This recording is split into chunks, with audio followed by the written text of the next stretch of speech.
శుభోదయం. Welcome to our morning రాగా.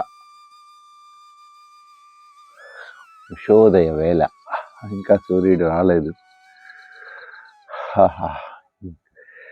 రథసప్తం వచ్చింది. 9 గంటల వరకు చలి, శీతాకాలం, రాత్రులు మంచు పడుతుంది.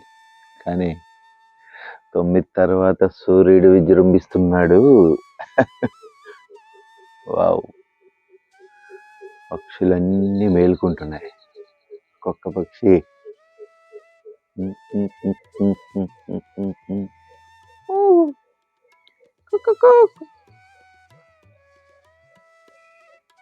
లేచిపోయాం తల్లే.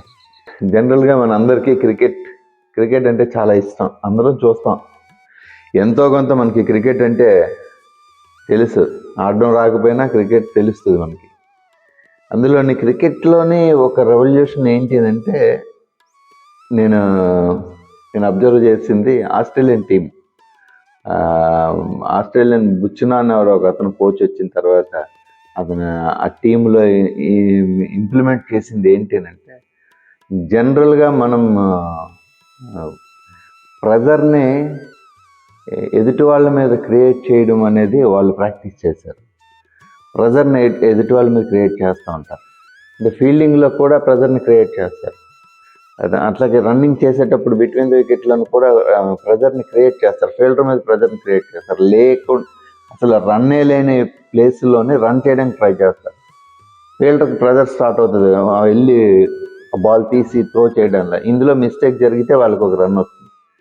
ఎప్పుడూ ప్రెజర్ని అవతల వాడి మీద ఉంచడాన్ని, ఎదుటివాడి మీద ఆడు బ్రెయిన్ మీద ప్రెజర్ పెడుతూ ఉండడం అన్నది వాళ్ళు తీసుకున్న ఒక రెవల్యూషనరీ థాట్ అనమాట. గేమ్ అయ్యే వరకు కూడా ఏ కార్నర్ నుంచి అయినా సరే ప్రెజర్ని ఎదుటివాడి మీద పెట్టడం.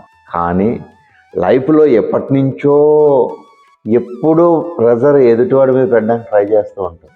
అమాయకులు ఏమవుతారంటే ప్రెజర్ని వాళ్ళు తీసుకుంటూ ఉంటారు, వాళ్ళు ఫీల్ అయిపోతూ ఉంటారు.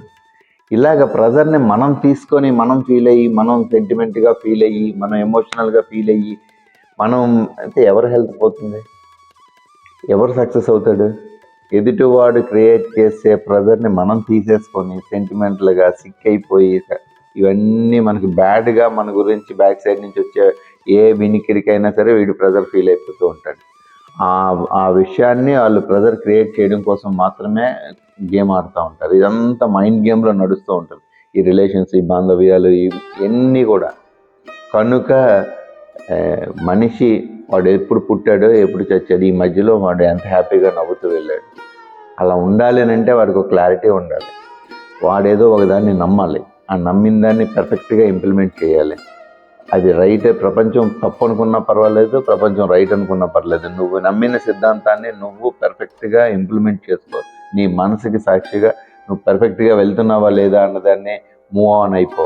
పక్కన ఉన్నవాడు ఏమవుతున్నాడు, ఏం చెప్తున్నాడు అనే వాడు క్రియేట్ చేసే ప్రెజర్కి లోన్ అవ్వకుండా ఉంటే మనం హ్యాపీగా ఉంటాం. మన ట్రావెల్ హ్యాపీగా ఉంటుంది. లేదంటే పక్కన ఉన్నవాడు గేమ్ ఆడుతూనే ఉంటాడు. నువ్వు ఒక పప్పెట్లాగా తోలుబొమ్మలాటలో కేతిగాడు ఆడించిన ఒక బొమ్మలాగా గెంతుతూ ఉంటావు. నీ చుట్టూ ఉన్న వాళ్ళందరూ నిన్ను గెంతిస్తూ ఉంటారు. అలా తోలుబొమ్మలాటలోనే కేతిగాడు ఆడించే కీలు బొమ్మ అవ్వద్దు, ఆట బొమ్మ అవ్వద్దు.